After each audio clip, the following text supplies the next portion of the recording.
Hi అండి, welcome to my channel. ఈ video వచ్చేసి ఏంటంటున్నా, ఇది వచ్చేసి పులావ్ బాస్మతి రైస్తో చేసిన మస్తు ఉంటుంది. ఇది వచ్చేసి మనం లంచ్ బాక్స్ గీట పెట్టుకోవచ్చు. అంటే పిల్లలకైనా కాలేజ్కి అయినా లేకపోతే ఆఫీస్ పరంగా కానీ మనం లంచ్ బాక్స్ విత్ కర్డ్ పెట్టినామంటే సరిపోతుంది. దీంతో పాటు నేను అన్నా కదా చేతి పులావ్ ఎట్లా వేయాలని చూద్దాం. ఇది వచ్చేసి బాస్మతి రైస్. నేను ఒక గ్లాస్ తీసుకున్నా, ఒక గ్లాస్ అంటే ఒక చిన్న గ్లాస్ తీసుకున్నా.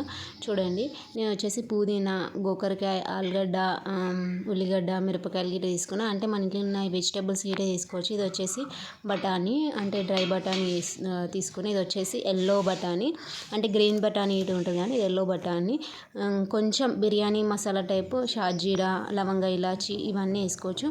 ఒక చిన్న కుక్కర్ తీసుకొని, నేను అన్నా కదా కుక్కర్లో వేస్తున్నా. ఫస్ట్ అయితే ఒక 3 విజిల్స్ వస్తే సరిపోతే కొంచెం ఆయిల్ వేసుకొని షాజీరా అవన్నీ వేసుకున్న తర్వాత ఉల్లిగడ్డ గిట్ట వేసుకున్న తర్వాత మనం కోసి పెట్టుకున్న కూరగాయలు ముక్కలు గిట్ట వేసుకొని బాగా కలుపుకోవాలి.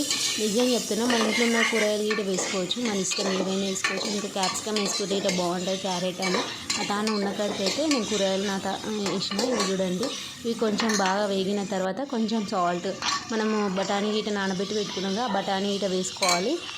బఠానీ గిట్ట వేసుకొని ఇంకోసారి బాగా కలుపుకొని మనం కొంచెం పసుపు, కొంచెం కారం, కొంచెం అల్లిగడ్డ గిట్ట వేసుకోవాలి. నేను అన్నా కదా పులావ్ మనం కారం గిట్ట వేసుకొని పులావ్లాగా వేసుకోవచ్చు, మస్తు టేస్ట్ ఉంటుంది. కొంచెం పసుపు వేసుకున్నామంటే ఆ కలర్ చేంజ్ అని ఉంటుంది. లేకపోతే మన తానే ఏదైనా మన తానే లేకపోతే గరం మసాలానే ఏదైనా బిర్యానీ మసాలా ఉంటే ఇది వేసుకోవచ్చు. నేనైతే బిర్యానీ మసాలా ఒక చిటికెడు వేసిన.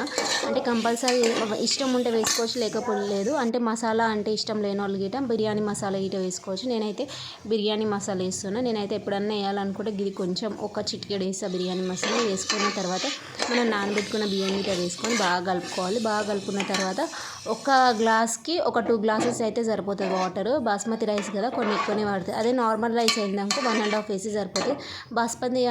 బాస్మతి రైస్ అన్నందుకు 2 గ్లాసెస్ తీసుకున్నాం. ఒక 3 విజిల్స్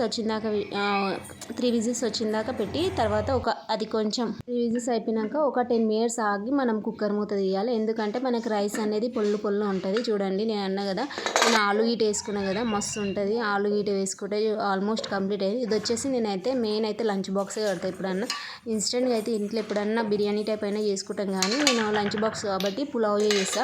ఇంకో చూడండి ఎంత బాగా అయింది చూడండి. రైస్ గీట అసలు విరిగిపోదు, మనకి బాగా మంచిగా ఉడుకుతుంది. 3 గ్లాసెస్ అంటే నేను అన్నా కదా 2 గ్లాసెస్ పోసుకుంటే అయిపోతుంది వాటర్.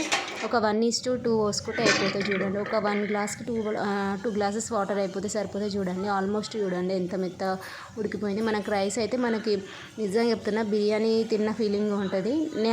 ఈ వీడియో నచ్చితే లైక్ అండ్ సబ్స్క్రైబ్.